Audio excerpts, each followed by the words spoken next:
சின்ன வெங்காயத்த டெய்லி பச்சையா சாப்பிடும்போது பார்த்தீங்கன்னா, நம்ம இதயத்துக்கும் நல்லது, நோய் எதிர்ப்பு சக்தியும் அதிகரிக்கும். பட் டெய்லி எப்படி பச்சை வெங்காயம் சாப்பிடுறது அப்படின்னு யோசிச்சோம்னா, இந்த மாதிரி துவையல் செஞ்சு சாப்பிடலாம். டேஸ்ட் அட்டகாசமா இருக்கும். தோசை, ஆப்பமோட சாப்பிட்டா பெஸ்ட் காம்பினேஷனா இருக்கும். குறிப்பா ஆப்பத்தோட சாப்பிட ரொம்ப டேஸ்டியா இருந்துச்சு. ட்ரை பண்ணி பாருங்க. செய்றதும் ஈஸி. அத எப்படி பண்றதுன்னு பார்க்கலாம். அத பண்றதுக்கு தேவையான பொருட்கள் இவ்வளதான். ஃபர்ஸ்ட்டு எடுத்து வச்சிருக்க மிளகாய் வத்தல கொஞ்சமா எண்ணெய் சேர்த்து வறுத்து எடுத்து வச்சுக்கலாம். அப்பதான் துவையல் சாப்பிட நல்லா டேஸ்டியா இருக்கும்.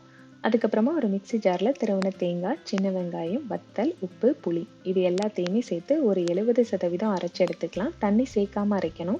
ரொம்ப ஃபைன் பேஸ்ட்டாவும் அரைச்சிராதீங்க. ரொம்ப கொர கொரன்னு அரைச்சிராதீங்க. மீடியமா இருக்கிற மாரி அரைச்சு எடுத்துக்கலாம்.